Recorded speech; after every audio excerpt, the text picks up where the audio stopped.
చంద్రబాబు నాయుడు గారు అలాగే కూటమి నాయకులు ఎలక్షన్కు ముందు ఇచ్చినటువంటి ఏవైతే వాగ్దానాలు ఉన్నాయో, ఎలక్షన్ ముందు గత ప్రభుత్వం మీద చేసినటువంటి విమర్శలు ఉన్నాయో వాటి గురించి మనం ఒకసారి మాట్లాడుకుందాం. ఎన్నో సందర్భాల్లో చంద్రబాబు నాయుడు గారు ఎన్నో సమావేశాల్లో చెప్పినటువంటి మాట, రాష్ట్రం శ్రీలంక అయిపోయింది అన్న మాట చంద్రబాబు నాయుడు గారు ఎన్నో సందర్భాల్లో చెప్పడం జరిగింది. ఎందుకు శ్రీలంకగా మార్చేశారని ఆ రోజు చెప్పడం జరిగిందంటే, జగన్మోహన్ రెడ్డి గారు సుమారుగా 14 లక్షల కోట్లు అప్పు చేసేయడం జరిగింది. దానివల్ల ఈరోజు రాష్ట్రం దివాళా తీసి అప్పుల పాలైపోయి రాష్ట్రాన్ని శ్రీలంకగా మార్చేశారు అని చెప్పేసి చంద్రబాబు నాయుడు గారు చెప్పడం జరిగింది. ఇన్ని సంక్షేమ పథకాలు ఇవ్వడం వల్ల, ఇన్ని సంక్షేమ పథకాలు ప్రజలకు ఇవ్వడం కోసం జగన్మోహన్ రెడ్డి గారు 14 లక్షల కోట్లు అప్పు చేశారు. ఆ అప్పులో భాగంగా అప్పు చేసి రాష్ట్రాన్ని శ్రీలంక చేశారని చెప్పినటువంటి చంద్రబాబు నాయుడు గారు అదే నోటుతోటి ఎలక్షన్ మేనిఫెస్టోలో, ఎలక్షన్ ముందు సభల్లో జగన్మోహన్ రెడ్డి గారి కన్నా ఎక్కువ పథకాలు ఇస్తాను, జగన్మోహన్ రెడ్డి గారి కన్నా రెట్టింపు డబ్బు ప్రజలకు అందజేస్తానని చెప్పేసి చంద్రబాబు నాయుడు గారు మాట ఇవ్వడం జరిగింది. ఏదైతే జగన్మోహన్ రెడ్డి గారు సంక్షేమ పథకాల కోసం అప్పులు చేసి శ్రీలంక చేశారని చెప్పిన నోటుతోటే జగన్మోహన్ రెడ్డి గారి కన్నా ఎక్కువ పథకాలు ఇస్తాను, కానీ నేను అప్పు చేయను, సంపద సృష్టిస్తాను, సంపద సృష్టించి ప్రజలకి సంక్షేమ పథకం జగన్మోహన్ రెడ్డి గారి కన్నా రెట్టింపిస్తానని చెప్పినటువంటి చంద్రబాబు నాయుడు గారు ఎలక్షన్లో ఇచ్చినటువంటి హామీలు సూపర్ 6 సుమారుగా 237 హామీలు మేనిఫెస్టోలో పెట్టి కూటమి నాయకులందరూ కూడా చెప్పి ఎలక్షన్లోకి వెళ్ళి ప్రజలందరికీ జగన్ కన్నా ఎక్కువ డబ్బు ఇస్తాము, అత్యధిక డబ్బు ఇస్తాము, సూపర్ 6 ప్రజలకి డబ్బులు ఫిక్స్ అన్న నినాదంతో ప్రజల ముందుకు వెళ్ళడం జరిగింది. బాబు షూరిటీ భవిష్యత్తుకు గ్యారంటీ అన్న నోటితోటే ప్రజల్లోకి వెళ్ళి గెలిచి ఈరోజు బాబు షూరిటీ ప్రజలకు వెన్నుపోటు గ్యారంటీ ఎప్పట్లాగే అన్నట్టుగా ఈరోజు ప్రభుత్వ తీరు ఉంది.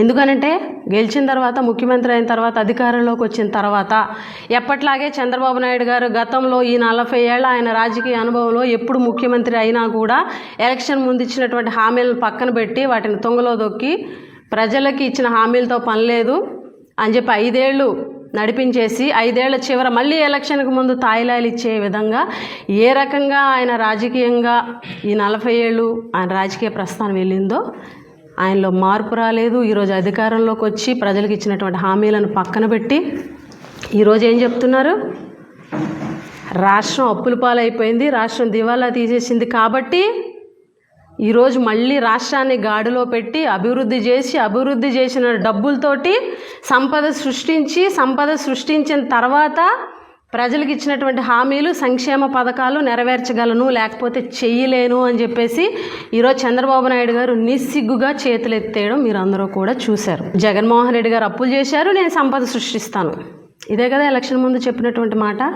ఎలక్షన్ అయిపోయి అధికారంలోకి వచ్చిన తర్వాత చంద్రబాబు నాయుడు గారు ఈ 7 నెలల్లో చేసినటువంటి అప్పు 1,20,000 కోట్ల రూపాయలు. మరి ఆయన అప్పు చేస్తే మీరు సంపద సృష్టిస్తామని చెబితే మీరు సృష్టించాల్సింది సంపద కదా, మరి మీరెందుకు అప్పు ఈరోజు 1,20,000 కోట్లు 8 నెలల్లో తీసుకున్నారని మేము ప్రశ్నిస్తున్నాం. మీరు ఎలక్షన్ ముందు ఇచ్చినటువంటి హామీలు సూపర్ 6, తల్లికి వందనం, 20 లక్షల ఉద్యోగాలు, లేకపోతే నిరుద్యోగ భృతి 3,000 రూపాయలు, అదేవిధంగా దీపం పథకం, సిలిండర్ ఇస్తాను, ఉచిత 3 సిలిండర్లు ఇస్తానని చెప్పి, ఉచిత బస్సు ఇస్తానని చెప్పి, తల్లికి వందనం అని చెప్పి ప్రతి ఇంట్లో చదువుతున్న ప్రతి బిడ్డకి 15,000 రూపాయలు ఇస్తానని చెప్పి, ప్రతి మహిళకు 18 ఏళ్ళు నిండినటువంటి ప్రతి మహిళకు 1,500 రూపాయలు ఇస్తానని చెప్పి, ఇలా సూపర్ 6 పథకాలు ఎలక్షన్ ముందు చెప్పి మేము సంపద సృష్టించి ఇవన్నీ చేస్తామని గతంలో చెప్పి ఈరోజు అప్పులు చేస్తూ ఇప్పుడు మళ్ళీ ఏం చెప్తున్నారు, సంపద సృష్టించిన తర్వాతే మేము పథకాలు అమలు చేస్తామంటున్నారు. అయితే రాష్ట్రాన్ని గాడిలో పెట్టాలట, అభివృద్ధి చేయాలట, సంపద సృష్టించాలట, అప్పుడు పథకాలు ఇవ్వాలట. అంటే చంద్రబాబు నాయుడు గారు ఎన్నో సందర్భాల్లో విజన్ 2047 అంటున్నారు. అంటే 2047లో అప్పటికి సంపద సృష్టించి అప్పటికి పథకాలు ఇస్తారా? ఎలక్షన్కి ముందు రాష్ట్రం అప్పులు తెలీదా, లేకపోతే రాష్ట్ర బడ్జెట్ పరిస్థితులు తెలీదా? మరి ఆ రోజు రాష్ట్ర పరిస్థితులు ఎలా ఉన్నా సరే రేపు గెలిచిన తర్వాత ప్రతి పథకాన్ని అమలు చేసే బాధ్యత నేను తీసుకుంటాను, నేను గ్యారంటీ, మీ బాబు షూరిటీ ఇస్తున్నాడని చెప్పి చంద్రబాబు నాయుడు గారు చెప్పలేదా? అలాగే లోకేష్ గారు ఒక ఇంటర్వ్యూలో ఖచ్చితంగా రాష్ట్ర ఆర్థిక పరిస్థితి ఇప్పుడు ఎలాగుందో మనం కూలంకుషంగా చర్చించుకున్నాము, ఇప్పుడు మేము ఏదైతే హామీలు ఇచ్చామో ఆ హామీలు నెరవేర్చే విధంగా ఏం చేయాలో కూడా మేము ఆలోచించుకున్నాము, అన్నీ తెలిసే ఈరోజు మేము ఈ మేనిఫెస్టోని పెట్టాము. రేపొద్దున మా గవర్నమెంట్ వచ్చిన తర్వాత మేము నెరవేర్చకపోతే సామాన్యుడు ఎవరైనా సరే మా చొక్కా కాలర్ పట్టుకొని మమ్మల్ని నిలదీసేలాగా మా ప్రభుత్వం ఉంటుంది అని చెప్పి లోకేష్ గారు చెప్పలేదా? ఈరోజు మీరు చెప్పినటువంటి ఏదైతే జగన్మోహన్ రెడ్డి గారు 14 లక్షల కోట్లు అప్పు చేశారని చెప్పారు. ఎలక్షన్కి ముందేమో 14 లక్షల కోట్లు అన్నారు, తర్వాత ఏమో 13 లక్షల కోట్లు అన్నారు మీ మేనిఫెస్టోలో, తర్వాత ఏమో 12 లక్షల కోట్లు అన్నారు, గెలిచిన తర్వాత మీటింగ్ పెట్టినప్పుడు 12 లక్షల కోట్లు అన్నారు, మళ్ళీనేమో 10 లక్షల కోట్లు అంటున్నారు. చూస్తే మీరు బడ్జెట్లో మీరు ప్రవేశపెట్టినటువంటి పేపర్స్లో జగన్మోహన్ రెడ్డి గారు దిగిపోయే టైంకి రాష్ట్రానికి ఉన్నటువంటి అప్పులు 6,46,531 కోట్ల రూపాయలు.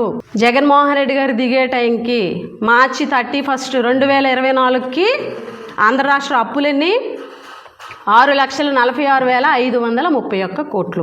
ఇందులో మళ్ళీ ట్విస్ట్ ఏంటంటే అది ఓన్లీ జగన్మోహన్ రెడ్డి గారి ప్రభుత్వంలో చేసినటువంటి అప్పులు కాదు.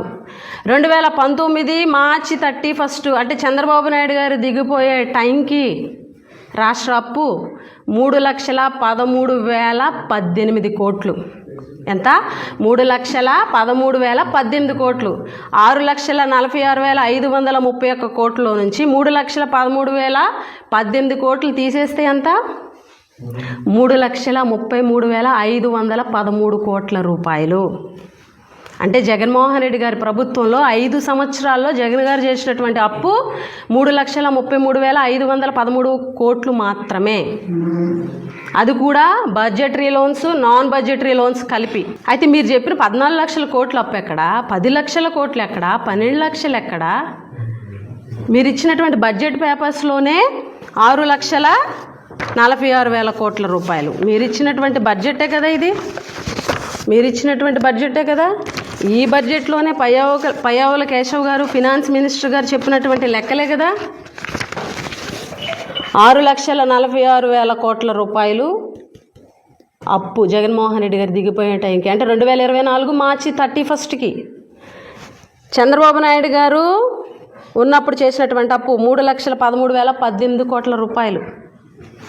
అంటే జగన్మోహన్ రెడ్డి గారి విషయంలో, అప్పుల విషయంలో మీరు చెప్పింది 100% తప్పు.